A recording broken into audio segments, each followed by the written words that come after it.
అందరికీ వందనములు.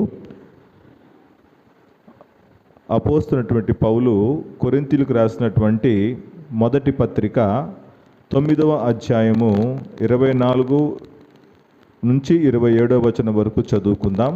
అపోస్తున్నటువంటి పౌలు కొరింథీయులకు రాసినటువంటి మొదటి పత్రిక 24వ వచనము నుంచి 27వ వచనం వరకు. పందెపు రంగమందు పరిగెత్తు వారందరూ పరిగెత్తుదురు కానీ ఒక్కడే బహుమానము పొందునని మీకు తెలియదా? అటువలే మీరు బహుమానము పొందునట్లుగా పరిగెత్తుడి. మరియు పందెమందు పోరాడు ప్రతివాడు అన్ని విషయములందు మితముగా ఉండును. వారు క్షయమగు కిరీటమును పొందుటకును, మనమైతే అక్షయమగు కిరీటమును పొందుటకును మితముగా ఉన్నాము. కాబట్టి నేను గురి చూడని వాని వలె పరిగెత్తు వాడను కాను. గాలిని కొట్టినట్టు నేను పోట్లాడుట లేదు. కానీ ఒకవేళ ఇతరులకు ప్రకటించిన తరువాత నేనే భ్రష్టుడనై పోదునేమో అని నా శరీరమును నలగొట్టి దానిని లోపరుచుకొనుచున్నాను. ఆమేన్. చిన్న ప్రార్థన చేసుకుందాం. దయగల తండ్రి, కృపగల ప్రభువా నాయన, ఈ శ్రేష్టమైనటువంటి ఆరోగ్యకరమైనటువంటి నాయన ఉదయకాల సమయంలో నీ మందిర ఆవరణములో చేరి మీ నామాన్ని కనపరచడానికి మాకిచ్చినటువంటి ధన్యతను బట్టి నీకు కృతజ్ఞతాస్తుతులు చెల్లిస్తూ ఉన్నాం. లోకములో ఎంతోమందికి లేనటువంటి ధన్యతను మీరు మాకిచ్చారు తండ్రి. నీ మందిరములో తండ్రి నీ వాక్యము ధ్యానించడానికి మాకు మీరు కృపను అనుగ్రహిస్తున్నందుకు నీకు కృతజ్ఞతాస్తుతులు చెల్లిస్తూ ఉన్నాము తండ్రి. మా జీవితాల్లో మీరు చేస్తున్నటువంటి అద్భుత కార్యాలను బట్టి, ఆశ్చర్య కార్యాలను బట్టి నాయన, సాక్షార్థమైన బిడ్డలుగా మేము నిలబడ్డానికి నాయన మాకిచ్చినటువంటి ధన్యతను బట్టి నీకు కృతజ్ఞతాస్తుతులు చెల్లిస్తూ ఉన్నాం. నీ వాక్యము ధ్యానించబోతూ ఉండగా తండ్రి, నిలబడి నీ వాక్యం ప్రకటిస్తున్నటువంటి నేను వట్టివాణ్ణి తండ్రి, మట్టివాణ్ణి, మానవ మాతృణ్ణి. నీ నోటి బూరగా మీరు నన్ను వాడుకోమని వేడుకుంటున్నాము తండ్రి. ఏ వాక్కుల ద్వారా అయితే మీరు మమ్మల్ని బలపరచాలని ఆశపడుతూ ఉన్నారో, ఏ వాక్కుల ద్వారా అయితే మీరు మా ఆత్మీయ జీవితాలను స్థిరపరచాలని ఆశపడుతున్నారో, ఆ వాక్కులు మీరు మాకు అనుగ్రహించి మీ నామానికి ఘనత, మహిమ, ప్రభావాలు తెచ్చుకోమని ప్రభు అయినటువంటి యేసుక్రీస్తు నామమున అడిగి వేడుకుంటున్నాం తండ్రి. ఆమేన్. చదవబడినటువంటి వాక్య భాగాన్ని మనం గమనించినట్లయితే, పౌలు భక్తుడు కొరింథీ సంఘానికి రాస్తున్నటువంటి మొదటి పత్రికలో ఆయన క్రైస్తవ జీవితం గురించినటువంటి కొన్ని ప్రాముఖ్యమైనటువంటి అంశాలు కొరింథీ సంఘానికి తెలియచేస్తూ ఉన్నాడు. పౌలు భక్తుడు ఎఫెసీ సంఘములో ఉండి ఆయన దేవుని పరిచర్యను కొనసాగించేటటువంటి క్రమంలో ఎఫెసీ సంఘము నుండి ఆయన ఈ యొక్క కొరింథీ సంఘానికి ఆయన రాస్తున్నటువంటి మొదటి పత్రిక మనం ఇక్కడ చూస్తూ ఉన్నాము. క్రీస్తు శకము 53వ సంవత్సరం నుంచి 57వ సంవత్సరం మధ్యలో ఈ యొక్క పత్రికను పౌలు భక్తుడు రాసినట్లుగా మనం ఇక్కడ చూస్తూ ఉన్నాం. పౌలు భక్తుడు చెప్పినటువంటి ఈ యొక్క వచనాలను బట్టి నేటి కొరకు మనము పరిగెత్తుట.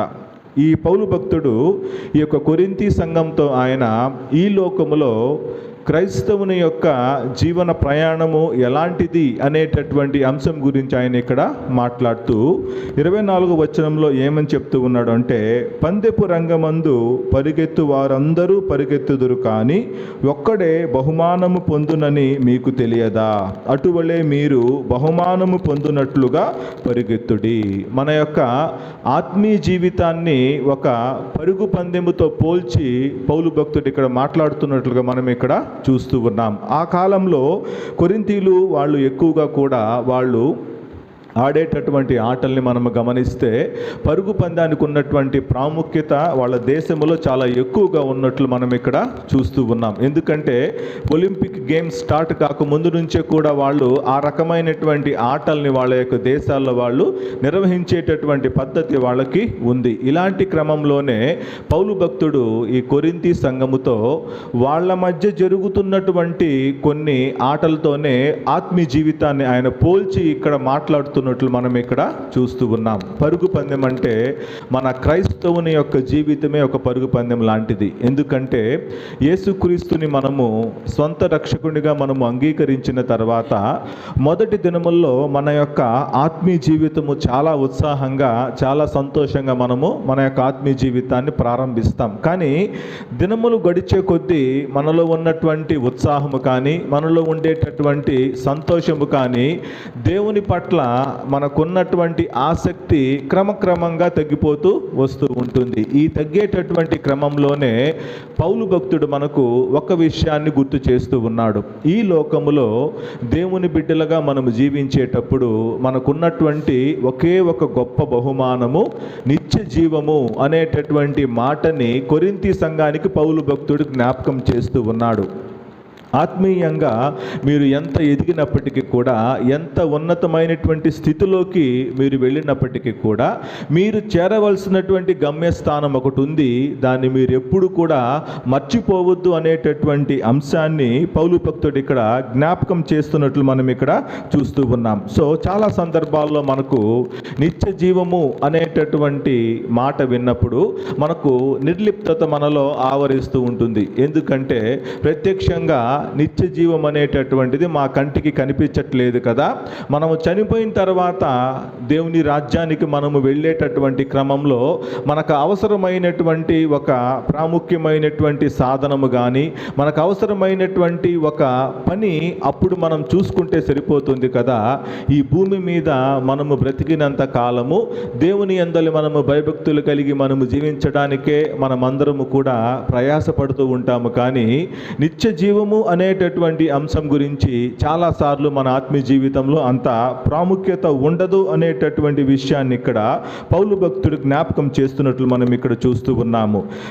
పరుగు పందెం గురించి పౌలు భక్తుడు ఈ మాట్లాడేటటువంటి క్రమాన్ని మనము గమనించినట్లయితే మనందరికీ కూడా ఒలింపిక్ గేమ్స్ అనేటటువంటి మనందరికీ కూడా తెలుసు. ఎందుకంటే ప్రతి ఆటగాడు కూడా తన జీవితంలో ఎంత కష్టపడి, ఎంతో ప్రయాసపడి, ఎంత ప్రాక్టీస్ చేసినా కూడా ఒక గొప్ప ఆటగాడిగా పేరు పొందాలి అంటే ఖచ్చితంగా ఒలింపిక్ గేమ్స్లో ఒక మెడల్ అన్నా కూడా సంపాదించాలి, ఒక బహుమతి అన్నా కూడా ఈ యొక్క ఒలింపిక్ గేమ్స్లో సంపాదించాలి అనేటటువంటి ఆశ ప్రతి ఒక్క ఆటగాడి యొక్క జీవితపు కళ.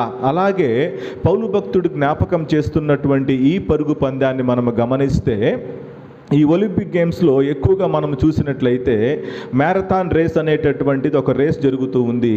ఆగకుండా దగ్గర 30 నుంచి 40 కిలోమీటర్లు పరిగెత్తేటటువంటి పరుగు పందెం మనం చూస్తూ ఉంటాము. ఎక్కువగా మనం గమనించినట్లయితే ఈ మారథాన్ రేస్లో ఎక్కువగా చాలా పేద దేశాలైనటువంటి కెన్యా కానీ, ఉగాండా కానీ, ఇథియోపియా కానీ ఈ దేశాల నుంచి ఎక్కువ మంది అభ్యర్థులు ఈ యొక్క మారథాన్ రేస్లో వాళ్ళు పాల్గొంటూ ఉంటారు. వాళ్ళు గెలుపు పొందిన తర్వాత వాళ్ళని మనం చూసినట్లయితే వీళ్ళు ఎలా పాల్గొనగలిగారు ఈ పోటీల్లో, వీళ్ళ యొక్క దేహ దారుఢ్యము కానీ, వాళ్ళకున్నటువంటి శక్తి సామర్థ్యాలు సరిపోయి ఉంటాయా అనేటటువంటి అనుమానము వాళ్ళని చూసిన తర్వాత ప్రతి ఒక్కరికి కూడా కలుగుతుంది. కానీ వాళ్ళు ఎలాగైనా సరే ఈ పరుగు పందెంలో మేము పాల్గొనాలి, మేము విజయం సాధించాలి అనేటటువంటి ఒకే ఒక లక్ష్యంతో వాళ్ళకున్నటువంటి చాలా తక్కువ అవకాశాలతో వాళ్ళు ఆ యొక్క పరుగు పందెంలో పాల్గొనడం మనము చూస్తూ ఉంటాం. చాలా సందర్భాల్లో మన యొక్క ఆత్మీయ జీవితాన్ని మనం పరిశీలించుకునేటటువంటి క్రమంలో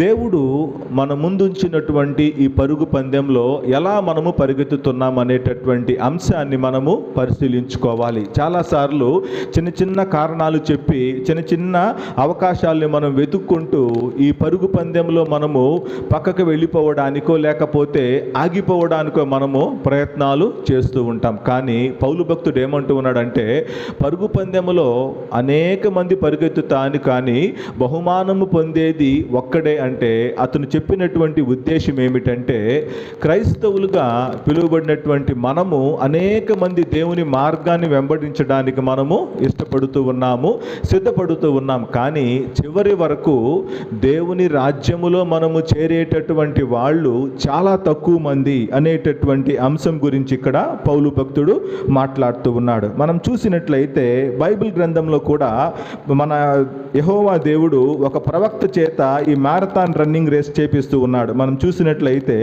మొదటి రాజుల గ్రంథము 19వ అధ్యాయము 17వ వచనం 7వ వచనం చూసినట్లయితే, మొదటి రాజుల గ్రంథము 19వ అధ్యాయము 7వ వచనం.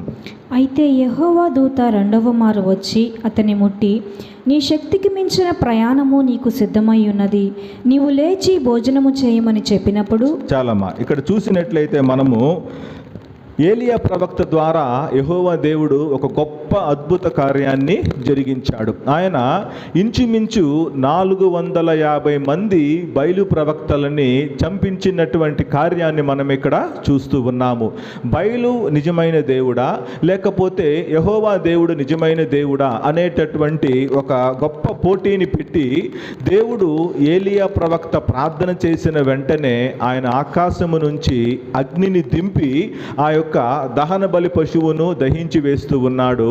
దేవుడు చేసినటువంటి గొప్ప కార్యాన్ని బట్టి ఏలియా ప్రవక్త అక్కడ ఉన్నటువంటి 450 మంది బయలు యొక్క దేవతల యొక్క ప్రవక్తలను ఆయన చంపిస్తూ ఉన్నాడు. చంపించిన తర్వాత వెంటనే ఏలియా ప్రవక్త దగ్గరికి వర్తమానం వస్తూ ఉంది, రేపు ఈ వేళకి నేను నీ ప్రాణము తీయకపోతే నేను నిజంగా యెజబెలు రాణిని కాదు అనేటటువంటి వర్తమానము ఏలియా ప్రవక్త దగ్గరకు వచ్చిన తర్వాత ఏలియా ప్రవక్త మరణాపేక్ష గలవాడై, అంటే దేవుడు చేసినటువంటి అద్భుత కార్యాన్ని, దేవుడు చేసినటువంటి గొప్ప కార్యం గురించి వెంటనే ఏలియా ప్రవక్త మర్చిపోతున్నట్లు మనం ఇక్కడ చూస్తూ ఉన్నాం. మానవ నైజం ఏమిటంటే, దేవుడు మన జీవితాల్లో ఎంత గొప్ప కార్యాలు చేసినా, ఎన్ని అద్భుత కార్యాలు చేసినా మనకెదురయ్యేటటువంటి చిన్న శ్రమల ముందు వాటన్నిటిని మనము పక్కన పెట్టేస్తూ ఉంటాం. అప్పటి వరకు ఈ భూమి మీద ఎవ్వరు కూడా చేయనటువంటి గొప్ప కార్యాన్ని యెహోవా దేవుడు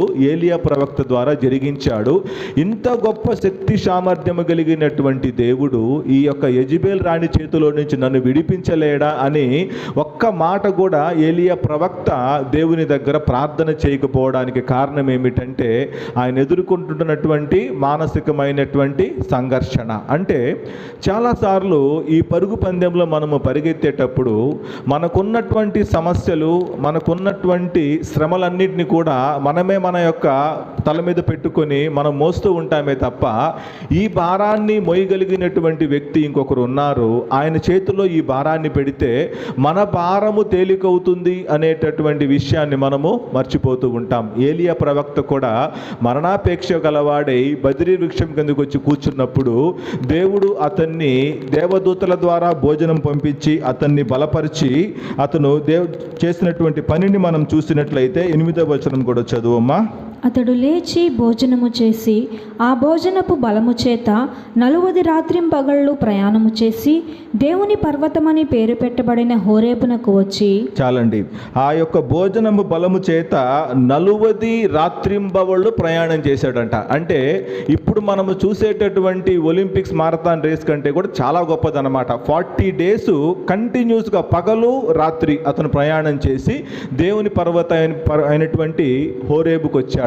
ఎవరి శక్తి చేత ఏలియా ప్రవక్త ఈ ప్రయాణం చేయగలిగాడు అంటే, సర్వశక్తుడైనటువంటి యెహోవా దేవుని యొక్క శక్తి చేత ఆయన ఈ ప్రయాణము చేయగలిగాడు.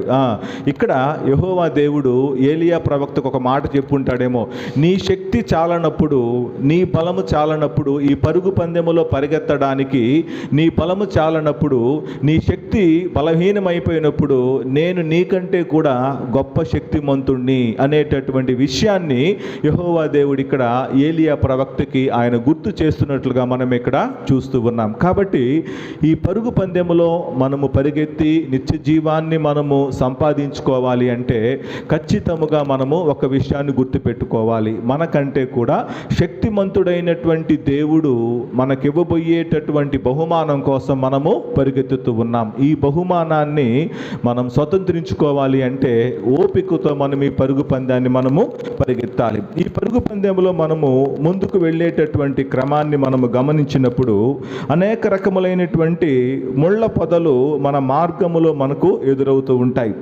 అంటే మనకు ఎదురయ్యేటటువంటి శ్రమలు కానీ కష్టాలు కానీ మనకు ఎదురైనప్పుడు వాటిల్ని మనము సహించుకొని మనము ముందుకు వెళ్తూ ఉంటాం. ఇలా మనం వెళ్ళేటటువంటి క్రమంలో ముళ్ళ పొదలని మనము దాటుకొని వెళ్ళేటటువంటి క్రమంలో మనకు కొన్ని అడ్డుబండలు మనకు ఎదురవుతాయి. ఈ అడ్డుబండల్ని మనం గమనించినప్పుడు అనారోగ్యము అనేటటువంటి అడ్డుబండలు మనకు ఎదురైనప్పుడు కొన్ని అడ్డుబండల్ని మనము దాటుకొని మనము ముందుకు వెళ్ళగలము, కానీ కొన్ని అడ్డుబండల్ని మనము దాటుకొని ముందుకు వెళ్ళలేనటువంటి పరిస్థితులు మన జీవితాల్లో ఎదురవుతూ ఉంటాయి. ఈ పరుగు పందాన్ని మనము జయించి మనము బహుమానము పొందాలి అంటే ఖచ్చితంగా మనము ఈ అడ్డుబండల్ని మనము దాటుకొని దేవుని సన్నిధిలో మనము ముందుకు వెళ్ళాలి. అలా వెళ్ళేటటువంటి క్రమంలో కృంగుబాటు, మనోవేదన అనేటటువంటివి చాలా పరిస్థితులు మన జీవితాల్లో మనకు ఎదురవుతూ ఉంటాయి. దేవుని దగ్గర మనము మొరపెట్టినప్పుడు అనేక సందర్భాల్లో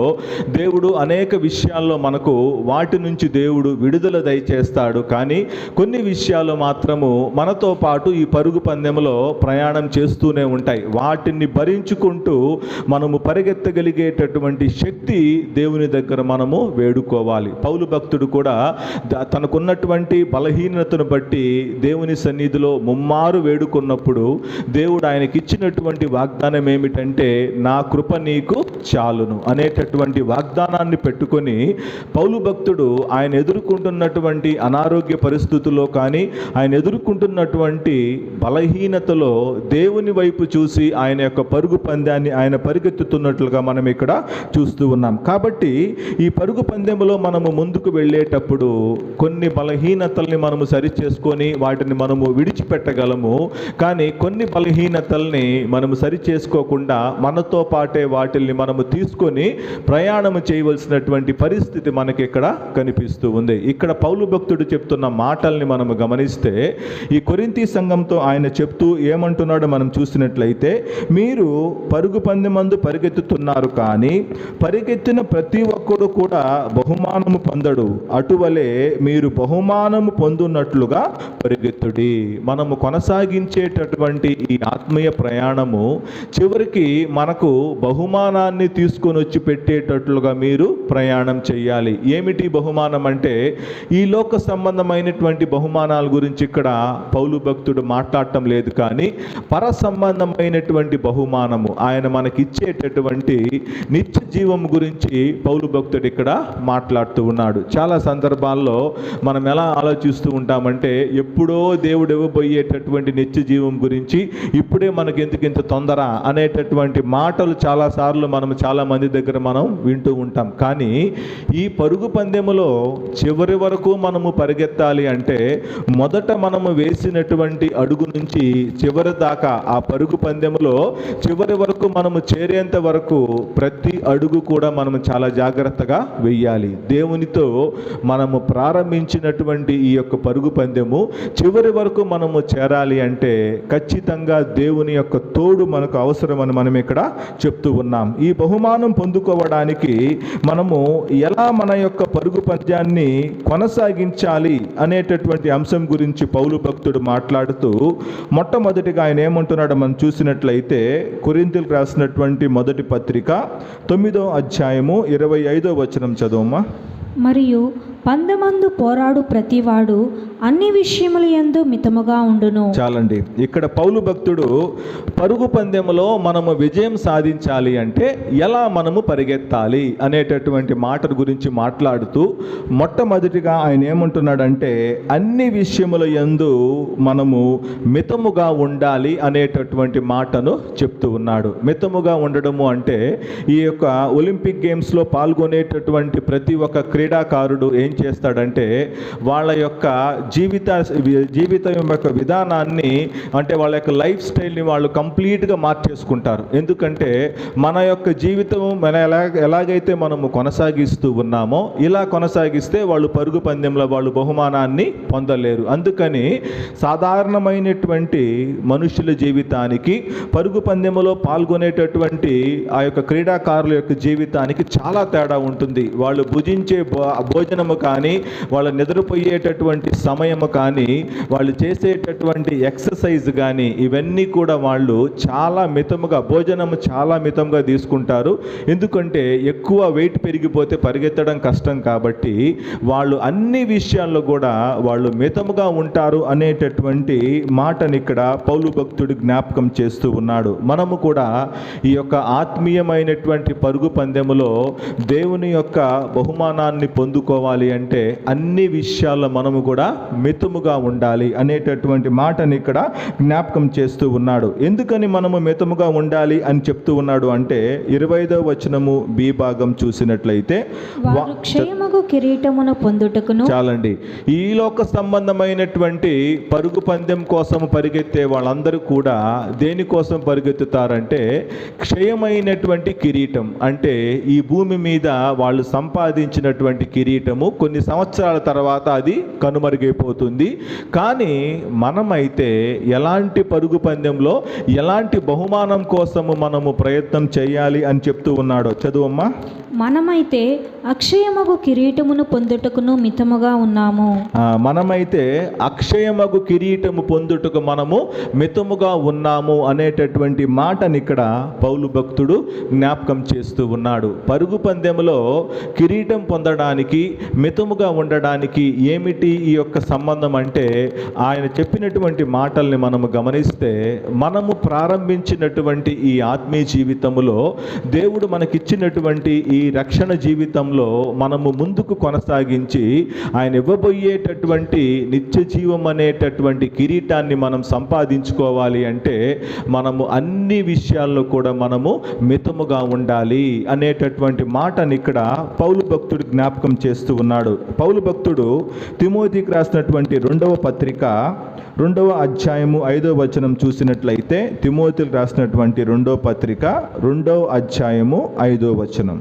మరియు జట్టి అయిన వాడు పోరాడునప్పుడు నియమ ప్రకారము పోరాడుకుంటే వానికి కిరీటము దొరకదు. చాలండి. ఏమంటున్నాడంటే తిమోతి సంఘంతో రాస్తూ జట్టి అయిన వాడు పోరాడునప్పుడు నియమ ప్రకారము పోరాడుకుంటే వానికి కిరీటము దక్కదు. మనము పోరాడేటటువంటి క్రమంలో ఖచ్చితంగా మనము నియమాన్ని మనము పాటించాలి. అంటే ప్రతి ఆటకు కూడా కొన్ని రూల్స్ అండ్ రెగ్యులేషన్స్ ఉంటాయి. వాటిల్ని పాటిస్తే తప్ప మనం విజయాన్ని మనము పొందుకోలేం. ఒకవేళ మనతో పాటు పోటీ పడే వాళ్ళకంటే ముందుగా మనము పరిగెత్తినా కూడా అక్కడ ఉన్నటువంటి నియమాలను మనము పాటించకపోతే మనల్ని ఏం చేస్తారు? డిస్క్వాలిఫై చేస్తారు. నువ్వు మొదట వచ్చినప్పటికీ కూడా మాకున్నటువంటి నియమాలను నువ్వు అతిక్రమించావు కాబట్టి నీకు ఈ బహుమానాన్ని మేము ఇవ్వట్లేదు అనేటటువంటి మాట వాళ్ళు మనకు చెప్తారు. ఇక్కడ కూడా పౌలు భక్తుడు తిమోతి సంఘంతో అదే మాట జ్ఞాపకం చేస్తూ ఉన్నాడు. నీతో నువ్వు ఎంత కష్టపడి పోరాడినప్పటికీ కూడా దేవుడు కొన్ని నియమాలను పెట్టాడు. ఈ నియమాల ప్రకారము మీరు పోరాడితే తప్ప మీరు విజయాన్ని సాధించలేరు అనేటటువంటి మాటని ఇక్కడ పౌలు భక్తుడు జ్ఞాపకం చేస్తూ ఉన్నాడు. మనం చూసినట్లయితే సామెతలు 4వ అధ్యాయము 24వ వచనం చూసినట్లయితే సామెతలు 4వ అధ్యాయము 24వ వచనం. మూర్ఖపు మాటలు నోటికి రానియకము, పెదవుల నుండి కుటిలమైన మాటలు రానియకుము. చాలండి. ఈ పరుగు పందెంలో మనల్ని దేవుడు మితముగా ఉండమని చెప్తూ ఉన్నాడు కదా. మన యొక్క మాటలు మనము మితముగా ఉంచుకోవాలి. ఎలా మనము మన యొక్క మాటల్ని మితముగా ఉంచుకోగలము అంటే, మూర్ఖపు మాటలు నోటికి రానియకుము, పెదవుల నుండి కుటీలమైన మాటలు రానియకుము. అంటే ఈ పరుగు పందెములో మనము పరిగెత్తేటటువంటి క్రమములో మన యొక్క మాటల్ని మనము చాలా జాగ్రత్తగా మనము ఉంచుకోవాలి. ఎందుకంటే దేవుని బిడ్డలుగా ఈ భూమి మీద మనము జీవించేటప్పుడు ఇతరులకు మనము సాక్షార్థమైనటువంటి బిడ్డలుగా మనము కనిపించాలి అంటే మొట్టమొదట మన యొక్క మాటలు వాళ్ళు చూస్తూ ఉంటారు. వీళ్ళు ఎలా మాట్లాడుతూ ఉన్నారు, దేవుని బిడ్డలుగా ఉండేటటువంటి బిడ్డలు వీరి నోటిలో నుంచి ఎలాంటి మాటలు బయటకు వస్తున్నాయి అనేటటువంటి మాటల్ని వాళ్ళు గమనిస్తూ ఉంటారు. కాబట్టి మనము ప్రతి విషయంలో కూడా మితముగా మనము మాట్లాడాలి. అంటే మూర్ఖపు మాటలు ఎట్టు పరిస్థితుల్లో కూడా మన నోటికి రానియకూడదు. అనేక సందర్భాల్లో ఈ పరుగు పందెంలో మనం ముందుకు వెళ్ళేటప్పుడు సాతాను మన ముందు ఉంచినటువంటి పరిస్థితులు మనల్ని ఇష్ట ప్రకారం మాట్లాడేటట్లు అవి ప్రేరేపిస్తాయి. అప్పుడు మనం జ్ఞాపకం ఉంచుకోవాలి, ఈ పరుగు పందెంలో మనము ముందుకు వెళ్ళేటప్పుడు మన మాటలని డైవర్ట్ చేయాలని సాతాను ఎంత ప్రయత్నించినప్పటికీ కూడా ఆయన వైపు చూసి ఆయన ఇవ్వబోయేటటువంటి బహుమానం కోసం మనం పరిగెత్తుతున్నాము. కాబట్టి మన నోటికి ఎట్టి పరిస్థితుల్లో కూడా మూర్ఖపు మాటలు రానియకూడదు. అదేవిధంగా పెదవుల నుండి కుటీలమైనటువంటి మాటల్ని మనము రానియకూడదు. మన మాటల్ని మనము మితము చేసుకొని ఏవైతే దేవునికి ఇష్టమైనటువంటివో అలాంటి మాటలే మనము మాట్లాడాలి. అదేవిధంగా చూసినట్లయితే 25వ వచనం కూడా చదువుమా. నీ కన్నులు ఇటు అటు చూడక సరిగాను, నీ కనురెప్పలు నీ ముందర సూటిగాను చూడవలెను. చాలండి. మనము మన యొక్క చూపుల్ని మనము మితముగా మనము చేసుకోవాలి. ఎందుకంటే పరుగు పందెంలో మనము పరిగెత్తేటటువంటి క్రమములో మన యొక్క చూపును మనం ఎలా ఉంచుకోవాలి అంటే, నీ కన్నులు ఇటు అటు చూడక సరిగాను. ఈ పరుగు పందెంలో మనం ముందుకు వెళ్ళేటప్పుడు చాలా సందర్భాల్లో మనకు ఎక్కడో ఉండేటటువంటి ఈ యొక్క శాశ్వతమైనటువంటి కిరీటం కంటే కూడా ఈ లోక సంబంధమైనటువంటి అనేక ఆకర్షణలు మన కంటికి కనిపిస్తూ ఉంటాయి. ఎప్పుడో నిత్య జీవం దేవుడు ఇస్తాడు కదా, ఇప్పుడే మనము నిత్య జీవాన్ని పొందుకోవటం లేదు కదా, ఇంత ప్రయాస మనము ఎందుకు పడాలి అనేటటువంటి ఆలోచన చేత ఈ లోక సంబంధమైనటువంటి అనేకమైనటువంటి ఆకర్షణీయులు మన కంటికి కనిపిస్తూ ఉంటాయి. వీటి వైపు మనము చూడకూడదు. ఎందుకంటే మన ముందుండేటటువంటిది ఒకే ఒక లక్ష్యం, ఆయన ఇవ్వబోయేటటువంటి నిత్య జీవము. దాన్ని మనము గురిగా పెట్టుకొని మనము ముందుకు పరిగెత్తాలి. అదేవిధంగా చూసినట్లయితే నీ కనురెప్పలు నీ ముందర సూటిగా చూడవలెను. మన ముందర ఉన్నటువంటి గమ్యాన్ని చేరుకొని ఆయన ఇవ్వబోయేటటువంటి ఆ బహుమానాన్ని పొందుకోవాలి అంటే మన చూపులు యథార్థముగా నేరుగా ఉన్నప్పుడు మాత్రమే ఆ యొక్క బహుమానాన్ని మనము పొందుకోవాలి. అదేవిధంగా చూసినట్లయితే సామెతలు 4వ అధ్యాయం 27వ వచనం కూడా చదువుమా.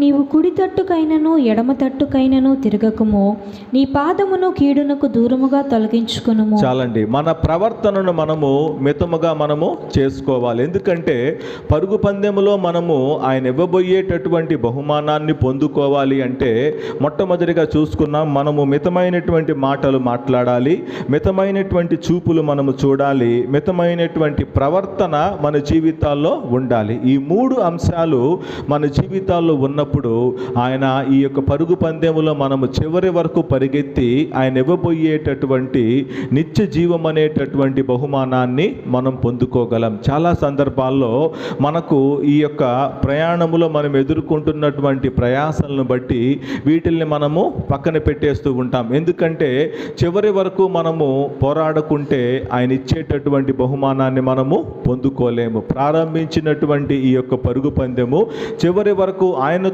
పాటు మనము కొనసాగించగలిగితేనే ఆయన నిత్య రాజ్యములో మనకు స్థానం ఉంటుందని పౌలు భక్తుడు చెప్తూ, మనము అన్ని విషయముల్లో మనము మితముగా ఉండాలి. ఎందుకోసమైతే మనము ఈ లోక సంబంధమైనటువంటి క్షయమైనటువంటి కిరీటం కోసం మనము పరిగెత్తటం లేదు, కానీ ఆయన ఇవ్వబోయేటటువంటి అక్షయమైనటువంటి కిరీటం కోసం మనం పరిగెత్తుతున్నామనే విషయాన్ని పౌలు భక్తుడు భక్తుడు మనకి ఇక్కడ జ్ఞాపకం చేస్తూ ఉన్నాడు.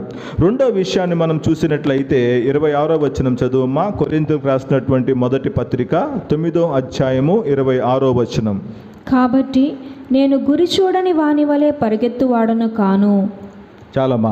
ఇక్కడ ఏమని చెప్తూ ఉన్నాడు అంటే, ఈ పరుగు పందెంలో పరిగెత్తేటప్పుడు మనందరికీ తెలుసు కదా, పరుగు పందెంలో పరిగెత్తేటప్పుడు మనము గురి చూసి మనము పరిగెత్తాలి. ఎందుకంటే మనకివ్వబడినటువంటి ఆ యొక్క పరుగు పందెంలో ఎంత త్వరగా మనము పరిగెత్తుతున్నాము అనేటటువంటి అంశం కంటే కూడా ఇందాక పౌలు భక్తుడు తిమోతి సంఘానికి చెప్పినట్లుగా మనము ఆ ఉన్నటువంటి నియమాలను మనము ఖచ్చితంగా మనము పాటించాలి. నియమాలను పాటిస్తూ పరిగెత్తేటటువంటి మనము గురి చూడని వాని వలె పరిగెత్తువాడను కాను. ఏమంటున్నాడు పౌలు భక్తుడు? నా ముందు ఒక గురి ఉంది, ఆ గురి చూస్తూనే నేను పరిగెత్తుతూ ఉన్నాను. నేనేదో అందరూ పరిగెత్తుతున్నారు కదా, అందరూ ఈ యొక్క ఆత్మీయ జీవితాన్ని కొనసాగిస్తూ ఉన్నారు కదా, నేను కూడా వాళ్ళతో పాటు కొనసాగిస్తాను అనేటటువంటి మాటని ఇక్కడ పౌలు భక్తుడు మాట్లాడటం లేదు. తన ముందు ఒక గురిని ఆయన నిర్దేశించుకున్నాడు.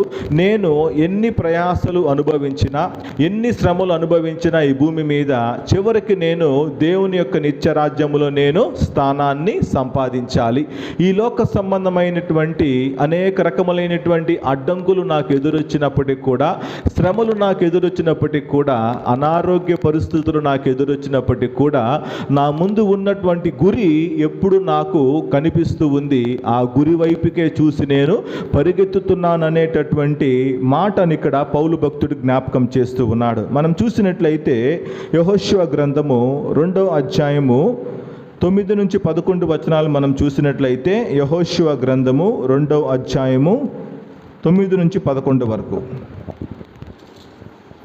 యెహోవా ఈ దేశమును మీకు ఇచ్చుచున్నాడనియు, మీ వలన మాకు భయము పుట్టుననియు, మీ భయము వలన ఈ దేశ నివాసులందరికీ ధైర్యము చెడుననియు నేను ఎరుగుదును. చాలమ్మా, మళ్ళీ చదువుకుందాం. ఇక్కడ మనం చూసినట్లయితే ఇశ్రాయేలీయుల్ని యెహోవా దేవుడు పాలు తేనెలు ప్రవహించేటటువంటి కనాను దేశానికి ఆయన తీసుకుని వెళ్ళేటటువంటి క్రమంలో అనేకమైనటువంటి రాజ్యాల మీద ఆయన వారికి విజయాన్ని ఇస్తూ ముందుకు తీసుకుని వెళ్తూ ఉన్నాడు. ఇశ్రాయేలీయులకి యెహోవా దేవుడు వాగ్దానము చేసినటువంటి బహుమానం ఏంటంటే పాలు తేనెలు ప్రవహించేటటువంటి కనాను దేశం. మీ యొక్క బానిసత్వము నుంచి నేను మిమ్మల్ని విడిపించి ఇన్ని సంవత్సరములు మీరు అనుభవించినటువంటి శ్రమలో నుంచి నేను బయటికి తీసుకుని వచ్చి మిమ్మల్ని పాలు తేనెలు ప్రవహించేటటువంటి కనాను దేశానికి తీసుకుని వెళ్తానని దేవుడు వాగ్దానం ఇచ్చాడు.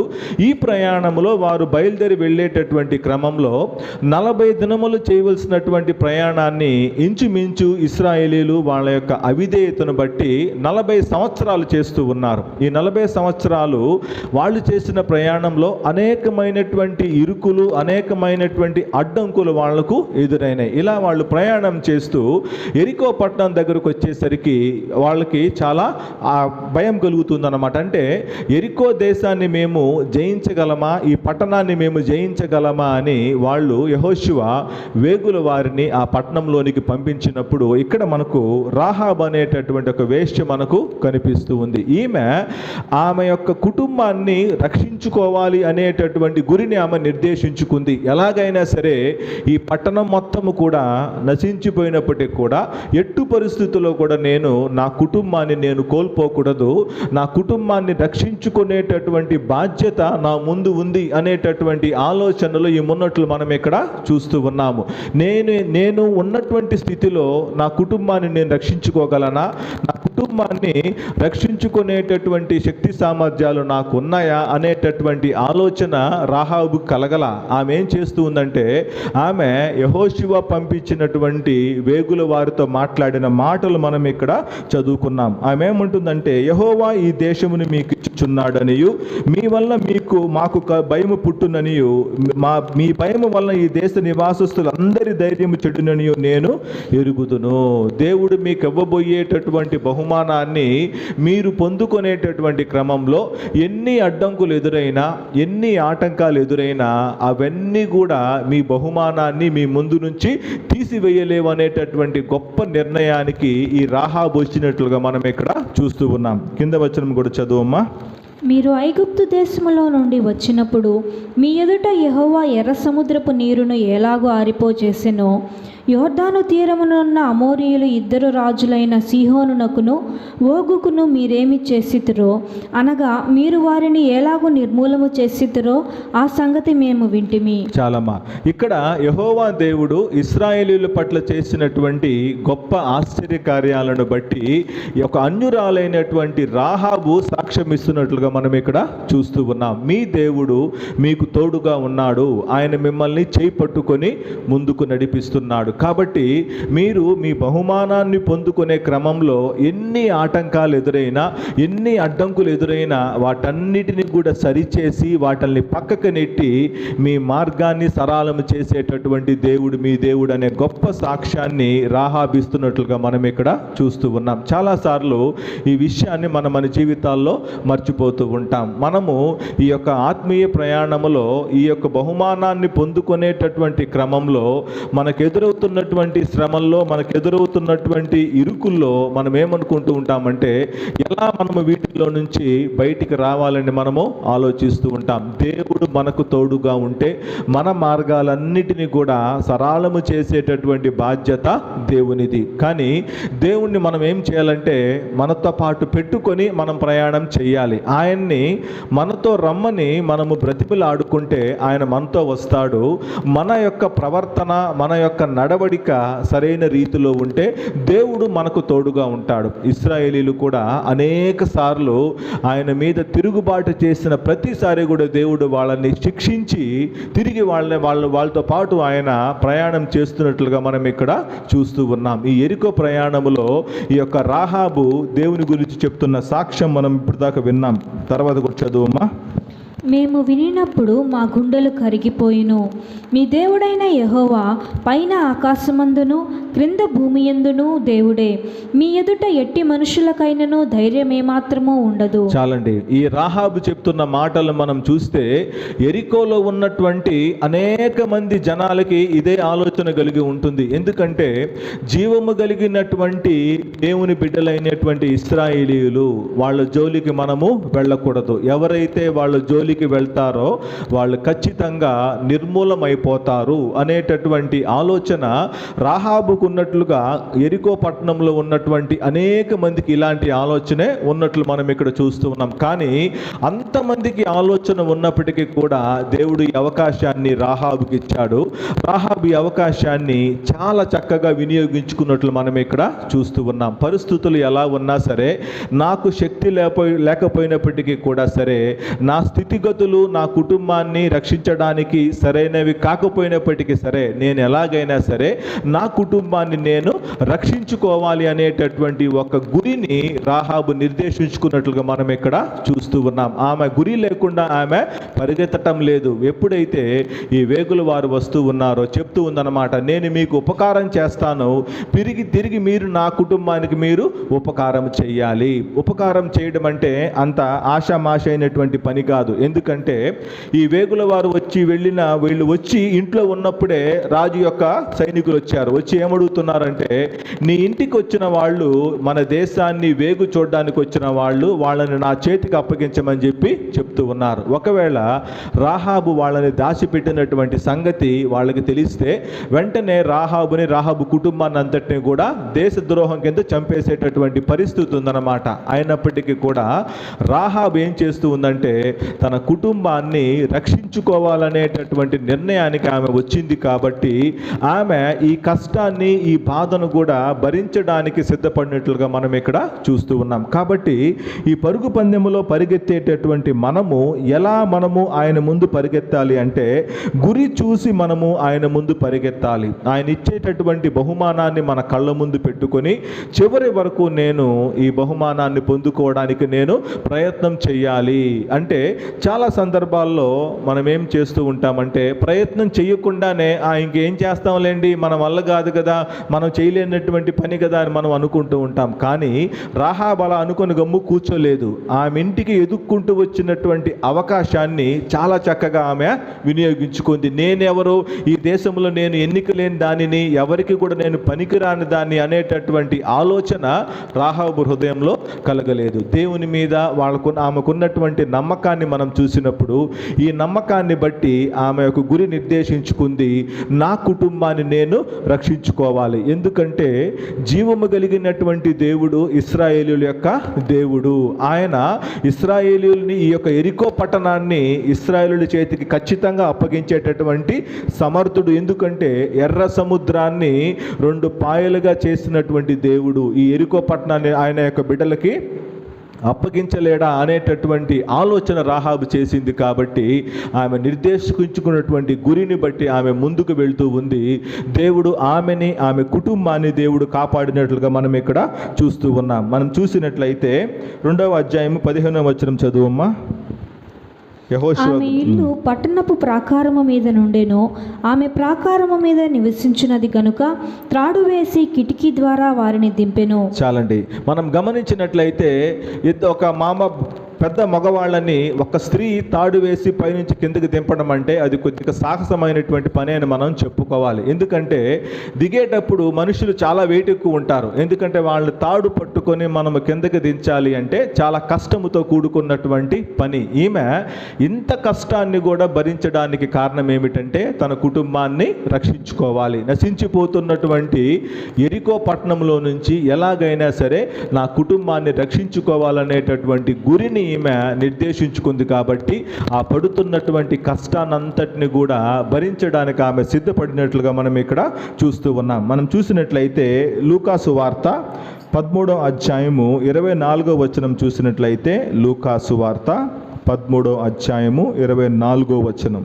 ఆయన వారిని చూచి ఇరుకు ద్వారమున ప్రవేశింప పోరాడుడి, అనేకులు ప్రవేశింప చూతురు గాని వారి వలన కాదని మీతో చెప్పుచున్నాను. చాలండి. యేసుక్రీస్తు ఆయన సేవ చేస్తూ ఆయన ముందుకు వెళ్ళేటటువంటి క్రమంలో కొంతమంది ఆయన అడుగుతూ ఉన్నారు. ఏమని అడుగుతున్నారు అంటే 23వ వచనం చూసినట్లయితే చదువమ్మ ఒకసారి.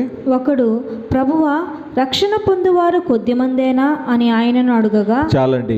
ఒక వ్యక్తి యేసుక్రీస్తు కాడకు వచ్చి ఆయన దగ్గర ఉన్న వాళ్ళు చాలా తక్కువ మంది కాబట్టి ఆయన చూసి అడుగుతున్నారు. ఏమని అడుగుతున్నారంటే, ప్రభువా రక్షణ పొందిన వాళ్ళు చాలా తక్కువ మందేనా అని అడుగుతూ ఉన్నాడు. అంటే ఎగ్జాంపుల్గా చెప్పుకోవాలంటే మనం ఆన్లైన్ పేరు పెట్టుకున్నప్పుడు చాలా తక్కువ మంది మన ఆన్లైన్ పేరుకు వస్తూ ఉంటారు. ఎందుకని? కారణం ఏమిటో యేసుక్రీస్తు కింద చెప్తూ ఉన్నాడు. ఏమంటున్నాడంటే ఇరుకు మార్గమున చదువు ఒకసారి. ఆయన వారిని చూచి ఇరుకు ద్వారమున ప్రవేశింప పోరాడుడి. చాలమ్మా. యేసుక్రీస్తు వారిని చూసి ఏమని చెప్తూ ఉన్నాడంటే ఇరుకు ద్వారమున ప్రవేశింప పోరాడుడి.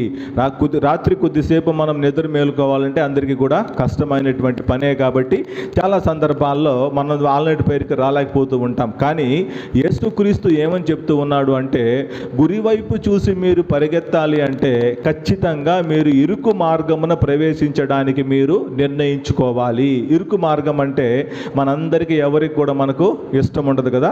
ఇరుకు మార్గం ఉందంటే మనం ఏం చేస్తామంటే చాలా దూరంగా పారిపోవడానికి, వేరే విశాలమైనటువంటి మార్గాన్ని వెతుక్కోవడానికి మనం ఇష్టపడుతూ ఉంటాం. కానీ ప్రభు ఏమంటున్నాడంటే నీ ముందున్నటువంటి పరుగు పందెములో గురి వైపు చూసి నువ్వు పరిగెత్తి బహుమానాన్ని పొందుకోవాలి అంటే ఇరుకు మార్గం గుండా నువ్వు ప్రవేశించడానికి నువ్వు పోరాడాలి.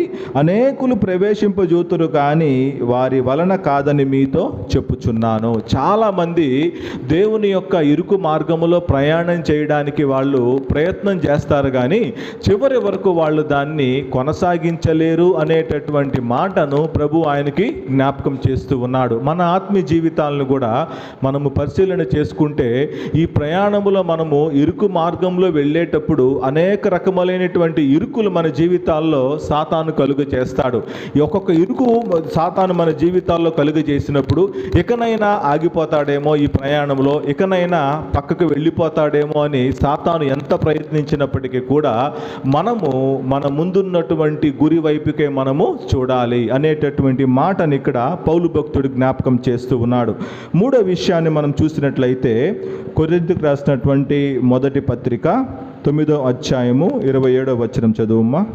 గాలిని కొట్టినట్టు నేను పోట్లాడుట లేదు, కానీ ఒకవేళ ఇతరులకు ప్రకటించిన తరువాత నేనే భ్రష్టుడనైపోదునేమో అని నా శరీరమును నలగగొట్టి దానిని లోపరుచుకొనుచున్నాను. చాలండి. ఇక్కడ పౌలు భక్తుడు ఏమని జ్ఞాపకం చేస్తూ ఉన్నాడంటే, ఈ పరుగు పందెములో ఆయన ఇవ్వబోయేటటువంటి నిత్య జీవం అనేటటువంటి బహుమానాన్ని పొందుకోవడానికి గాలిని కొట్టినట్లు నేను పోట్లాడుట లేదు. గాలిని కొడితే దానివల్ల ఎలాంటి ప్రయోజనము ఉండదు. ఎందుకంటే మనము గాలిని కొట్టడం వలన గాలికి ఏమి నొప్పి తగలదు, మనకు కూడా ఏమి నొప్పి తగలదు. కానీ బాక్సింగ్ ప్రాక్టీస్ చేసే వాళ్ళని మనం గమనించినట్లయితే, షాడో బాక్సింగ్ అంటే ఎదురుగా వాళ్ళ యొక్క ప్రత్యర్థి ఉన్నాడు అనేటటువంటి ఆలోచనతో వాళ్ళు ప్రాక్టీస్ చేస్తూ ఉంటారు. అంటే వాళ్ళు కొట్టేటటువంటి పంచెస్ ఎంత బలంగా ఉండాలి, ఎంత బలంగా ఉంటే శత్రువుని మనము ఓడిపించగలము అనేటటువంటి ఉద్దేశంతో చాలామంది బాక్సింగ్ ప్రాక్టీస్ చేసేవాళ్ళు ఈ షాడో బాక్సింగ్ చేస్తూ, అదేవిధంగా బాక్సింగ్ బ్యాగ్ ఒకటి పెట్టుకొని దాన్ని కొడుతూ ఉంటారు. మనం చూస్తూ ఉంటాం అప్పుడప్పుడు. కారణం ఏమిటంటే, వాళ్ళు గాలిని కొడుతున్నప్పటికీ కూడా వాళ్ళ ఉద్దేశం ఏమిటంటే శత్రువుని మనము ఎలా జయించాలి అనేటటువంటి ఆలోచనతో వాళ్ళు ఆ పని చేస్తున్నట్లుగా మనం ఇక్కడ చూస్తూ ఉన్నాం. కానీ పౌలు భక్తుడు ఏమంటున్నాడంటే, నేను గురి ఎద్దుకే పరిగెత్తుతూ ఉన్నాను. ఈ పరిగెత్తేటటువంటి క్రమంలో నేను గాలిని కొట్టినట్లు నేను కొట్టట్లేదంట. ఎలా కొడుతున్నాడో చూసినట్లయితే, ఒకవేళ ఇతరులకు ప్రకటించిన తర్వాత నేనే భ్రష్టుడనైపోదునేమోనని, అంటే ఆయన చేసినటువంటి సువార్తను బట్టి పౌలు భక్తుడి మాట మాట్లాడుతూ ఉన్నాడు. నేను అనేక మందికి సువార్తను ప్రకటించాను, అనేకమైనటువంటి సంఘాలను నేను స్థాపించాను, అనేక మంది బిడ్డలని దేవుని వైపు నేను నడిపించాను. ఈ నడిపించేటటువంటి క్రమంలో ఆయన యొక్క ప్రధానమైన ఉద్దేశం ఏమిటంటే, చివరికి నేను దేవుని నిత్యరాజ్యములో స్థానము నేను సంపాదించుకోవాలనేటటువంటి ఆలోచన పౌలు భక్తుడికి ఉంది. ఈ క్రమంలో అనేక మందికి నేను సువార్తను ప్రకటించినటువంటి నేను చివరి వరకు నా ఆత్మీయ జీవితాన్ని నేను కొనసాగించలేకపోతే ఏమైపోతాడంట? మనం చూసినట్లయితే భ్రష్టుడనైపోదునేమోనని, అంటే చివరి వరకు మనం ఈ ప్రయాణములో దేవునితో మనము మన యొక్క ఆత్మీయ జీవితాలను మనం కొనసాగించలేకపోతే చాలామంది జీవితాలు మనం చూస్తూ ఉంటాము. చాలా ఉత్సాహంగా, చాలా భక్తిగా కొనసాగించేటటువంటి ఆత్మీయ జీవితము చివరికి వచ్చేసరికి నిర్లిప్తత వాళ్ళలో ఆవరించి దేవుని యొక్క నిత్య రాజ్యాన్ని వాళ్ళు కోల్పోయేటటువంటి పరిస్థితి మనము చూస్తూ ఉంటాం. కానీ పౌలు భక్తుడు ఏమంటూ ఉన్నాడు అంటే, దేవుడు నాకు ఇచ్చినటువంటి ఇంత గొప్ప అవకాశాన్ని నేను ఎక్కడ కోల్పోతానేమోనని ఆయన ఏం చేస్తూ ఉన్నాడు అంటే, నా శరీరమును నలుగగొట్టుకొని దానిని లోపర్చుకొనుచున్నాను. పౌలు భక్తుడు ఏమంటూ ఉన్నాడు అంటే, ఆయన ఇవ్వబోయేటటువంటి నిత్య జీవం అనేటటువంటి బహుమానాన్ని పొందుకోవడానికి తన శరీరాన్ని నలుగగొడుతున్నట్లుగా మనం ఇక్కడ చూస్తూ ఉన్నాం. నలుగగొట్టుకోవడం అంటే తనకున్నటువంటి సర్వస్వాన్ని క్రీస్తు కొరకు త్యాగము చేయడానికి ఆయన సిద్ధపడినట్లుగా మనం ఇక్కడ చూస్తూ ఉన్నాం. పౌలు భక్తుడు యేసుక్రీస్తుని మాదిరిగా పెట్టుకొని ఆయన కొనసాగించేటటువంటి ఈ యొక్క ఆత్మీయ ప్రయాణములో అనేక రకములైనటువంటి ఇబ్బందుల్ని పౌలు భక్తుడు ఎదుర్కొంటున్నప్పటికీ కూడా ఆయన దేవుడు ఆయన ద్వారా జరిగించినటువంటి అనేకమైన అద్భుత కార్యాలను బట్టి, ఆశ్చర్య కార్యాలను బట్టి ఆయన ఎక్కడ హెచ్చిపోతాడో అని తన శరీరాన్ని ఆయన నలుగగొట్టుకోవడానికి ఇష్టపడుతున్నట్లుగా మనం ఇక్కడ చూస్తూ ఉన్నాం. బహుమానం పొందడం అంటే మనందరికీ కూడా ఇష్టమే. గురివైపుకు చూసే మనమందరం కూడా పరిగెత్తుతూ ఉంటాము. కానీ మన శరీరాలను మనము నలగగొట్టుకునేటటువంటి క్రమం దగ్గరకు వచ్చేసరికి ఎవరికి కూడా ఇది ఇష్టం ఉండదు. ఎందుకంటే బహుమానం పొందాలి అంటే ఖచ్చితంగా మన జీవితంలో కొన్నిటిని మనము త్యాగము చేయవలసి ఉంటుంది. ఇందాక మనం చెప్పుకున్నట్లుగా పరుగు పందెములో పాల్గొనేటటువంటి క్రీడాకారుడు తన జీవితంలో అనేకమైనటువంటి సంతోషాలను అతను త్యాగము చేయాలి. మనం చూసినట్లయితే చైనా దేశంలో వాళ్ళు ఒలింపిక్ గేమ్స్ కోసము సిద్ధపడేటటువంటి క్రమాన్ని మనం గమనిస్తే, బిడ్డలు పుట్టిన తర్వాత 4వ సంవత్సరం నుంచి వాళ్ళకి ట్రైనింగ్ ప్రాక్టీస్ అవుతుందంట. ఒలింపిక్ గేమ్స్లో ఎవరైతే పాల్గొనాలని ఆశిస్తూ ఉన్నారో 4వ సంవత్సరం నుంచి వాళ్ళకి ట్రైనింగ్ ప్రాక్టీస్ అవుతుందంటే ఆ బిడ్డలు కుటుంబానికి దూరం అయిపోతారు, సంతోషానికి దూరం అయిపోతారు, అన్ని సుఖాలకు వాళ్ళు దూరం అయిపోతారు. అలా కఠోరమైనటువంటి పరిశ్రమ చేస్తే తప్ప వాళ్ళు యొక్క జీవితంలో వాళ్ళు ఆ యొక్క ఒలింపిక్ మెడల్ని వాళ్ళు సాధించలేరనమాట. 4వ సంవత్సరం బిడ్డలు అంటే మనం చూసినట్లయితే ఆల్మోస్ట్ ఆల్ ఎల్కేజీ చదివేటటువంటి వయసులోనే కుటుంబాన్ని వదిలేసి వాళ్ళు ఆ యొక్క ట్రైనింగ్కి వెళ్ళిపోవలసినటువంటి పరిస్థితి. అంటే ముందున్నటువంటి ఆ యొక్క బహుమానాన్ని నిర్దేశించుకున్న తర్వాత దాన్ని పొందుకోవడానికి వాళ్ళని వాళ్ళు నలుగగొట్టుకోవడానికి వాళ్ళు ఇష్టపడుతున్నట్లు మనం ఇక్కడ చూస్తూ ఉన్నాం. అదే విషయాన్ని పౌలు భక్తుడు మనకు కూడా జ్ఞాపకం చేస్తూ ఉన్నాడు. బహుమానం పొందడానికి మీరు ఎంతగా ఇష్టపడుతూ ఉన్నారో, ఎంతగా మీరు ఆతృత పడుతూ ఉన్నారో, అంతే ఆతృతగా నేనైతే నా శరీరాన్ని నేను నలుగగొట్టుకోవడానికి నేను ఇష్టపడుతున్నాను. మీరు కూడా మీ శరీరాన్ని మీరు నలుగగొట్టుకోవాలి అనేటటువంటి మాటని ఇక్కడ ఆయన జ్ఞాపకం చేస్తూ ఉన్నాడు. ఎప్పుడైతే మన శరీరాన్ని మనము నలుగగొట్టుకోవడానికి ఇష్టపడతామో, దేవుడు అనుమతించినటువంటి శ్రమలు, కష్టాలు, అనారోగ్య పరిస్థితుల్ని ఎప్పుడైతే మనము సంతోషంగా మనము అంగీకరించడానికి ఇష్టపడతామో, అప్పుడు మన ముందు ఉన్నటువంటి ఈ యొక్క బహుమానాన్ని చేరుకోవడానికి ఎన్ని అడ్డంకులు వచ్చినప్పటికీ కూడా వాటన్నిటిని కూడా మనము అధిగమించి ముందుకు వెళ్ళగలమనేటటువంటి మాటని ఇక్కడ పౌలు భక్తుడు జ్ఞాపకం చేస్తూ ఉన్నాడు. మనం చూసినట్లయితే చూడమ్మా, 1 కొరింథీయులకు రాసిన పత్రిక 27వ అధ్యాయం చివరి భాగం మనం చదువుకున్నాం. అదే విధముగా కొలస్సీలకు రాసినటువంటి పత్రిక 1వ అధ్యాయము 29వ వచనం చూసినట్లయితే, కొలస్సీలకు రాసినటువంటి పత్రిక 1వ అధ్యాయము 29వ వచనం. అందునిమిత్తము నాలో బలముగా కార్యసిద్ధి కలుగు చేయు ఆయన క్రియాశక్తిని బట్టి నేను పోరాడుచు ప్రయాసపడుచున్నాను. చాలండి, ఇక్కడ పౌలు భక్తుడు ఏమని చెప్తున్నాడో మనం చూసినట్లయితే, అందు నిమిత్తము నాలో బలముగా కార్యసిద్ధి కలుగ చేయు ఆయన క్రియాశక్తిని బట్టి నేను పోరాడుచు ప్రయాసపడుతున్నాను. దేని కొరకు ఇక్కడ పౌలు భక్తుడు పోరాడుతూ ప్రయాసపడుతూ ఉన్నాడు అంటే, ఆయన కార్యసిద్ధి కలుగు చేయు ఆయన క్రియాశక్తిని బట్టి. అంటే కార్యసిద్ధి కలుగు చేయడము అంటే దేవుడు ఇవ్వబోయేటటువంటి నిత్య రాజ్యానికి చేరుకోవాలి అనేటటువంటి ఆశ పౌలు భక్తుల్లో ఉంది. కానీ ఈ యొక్క ఆశను నెరవేర్చుకోవడానికి ఆయన క్రియాశక్తిని బట్టి, మన ఆశ నెరవేరాలి అంటే దానికి సామర్థ్యము కలిగినటువంటి దేవుడు మన దేవుడు. కాబట్టి ఈ విషయాన్ని ఎప్పుడు కూడా మన జీవితాల్లో మనము మర్చిపోకూడదు. గాలిని కొట్టినట్లుగా ఆయన ఈ యొక్క బహుమానాన్ని పొందుకోవడానికి ఆయన ప్రయాసపడట్లేదు.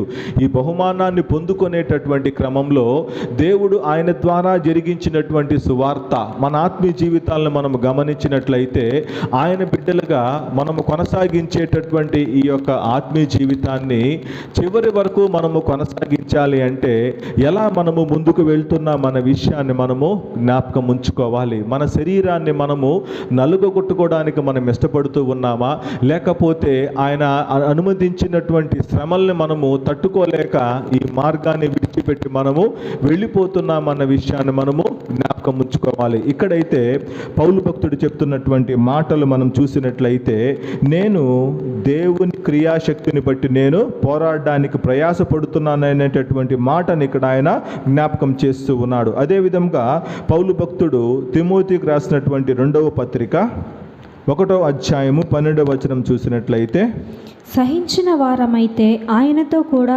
ఏలుదుము, ఆయనను ఎరుగమంటే మనలను ఆయన ఎరుగనను. చాలమ్మా, మనం చూసినట్లయితే ఏమని చెప్తున్నాడంటే ఇక్కడ ఈ 2వ తిమోతికి రాసినటువంటి పత్రిక 1వ అధ్యాయము 12వ వచనమ్మా. ఆ హేతువు చేత ఈ శ్రమలను అనుభవించుచున్నాను, కానీ నేను నమ్మిన వాని ఎరుగుదును గనుక సిగ్గుపడను. చాలండి, పౌలు భక్తుడు ఏమంటూ ఉన్నాడు అంటే, నేను నమ్మిన వాణ్ణి నేను ఎరుగుదును గనుక నేను సిగ్గుపడను. అంటే పౌలు భక్తుడిని ఏమని నమ్మాడు అంటే, యేసుక్రీస్తు ద్వారా నిత్య జీవాన్ని నేను పొందుకోగలను అనే మాటను నమ్మాడు. కాబట్టి అతనికి ఎప్పటికీ కూడా జీవితంలో సిగ్గుపడకుండా నా ముందు ఉన్నటువంటి బహుమానం వైపే నేను పరుగెత్తుతాననేటటువంటి మాటని ఇక్కడ పౌలు భక్తుడు చెప్తూ ఉన్నాడు. కాబట్టి పౌలు భక్తుడు చెప్తున్నటువంటి మాటలు మనం గమనించినప్పుడు ఈ పరుగు పందెంలో మనము దేవుడు ఇవ్వబోయేటటువంటి నిత్య జీవం అనేటటువంటి బహుమానాన్ని పొందుకోవాలి అంటే ఎలా మన యొక్క పరుగు పంద్యాన్ని కొనసాగించాలి అనేటటువంటి మాట గురించి పౌలు భక్తుడు కొరింథీ సంఘంతో మాట్లాడాడు. మొట్టమొదటిగా ఏమంటున్నాడంటే, అన్ని విషయముల యందు ఆయన మితముగా ఉన్నాడనేటటువంటి అనేటటువంటి మాటను జ్ఞాపకం చేస్తూ ఉన్నాడు. మనము కూడా అన్ని విషయాల యందు మనము మితముగా ఉండాలి. ఎందుకంటే ఆయన ఇవ్వబోయేటటువంటిది అక్షయమైనటువంటి కిరీటాన్ని ఆయన మనకు దయచేస్తానని చెప్తూ ఉన్నాడు. రెండోదిగా మనం చూసినట్లయితే గురి చూడని వాని వలె నేను పరిగెత్తట్లేదు అనేటటువంటి మాటను ఆయన జ్ఞాపకం చేస్తూ ఉన్నాడు. మనం కూడా మన కళ్ళ ముందు ఆయన ఇవ్వబోయేటటువంటి నిత్య జీవం అనేటటువంటి గురిని పెట్టుకొని మనము పరిగెత్తాలి. మూడోదిగా మనం చూసినట్లయితే గాలిని కొట్టినట్లు మనము పోరాడకూడదు. ఎందుకంటే మన శరీరాన్ని మనము నలగగొట్టుకొని మన శరీరాన్ని మనము లోపర్చుకొని ఆయన వైపు మనం చూసినప్పుడు ఆయన ఎలాగైతే ఆ యొక్క పౌలు భక్తునికి ఆయన నిత్య జీవాన్ని ఇస్తానని వాగ్దానం చేశాడో అలాంటి వాగ్దానాన్ని దేవుడు మనకు దయచేస్తున్నాడు. కాబట్టి ఈ పరుగు పందాన్ని ఇలా మనము కొనసాగించినట్లయితే చివరి వరకు ఆయన ఇవ్వబోయేటటువంటి నిత్య రాజ్యానికి దేవుడు మనల్ని వారసునిగా చేస్తాడు. దేవుడి వాక్యం మన వెనుకల్లో దీవించునుగాక. ఆమేన్.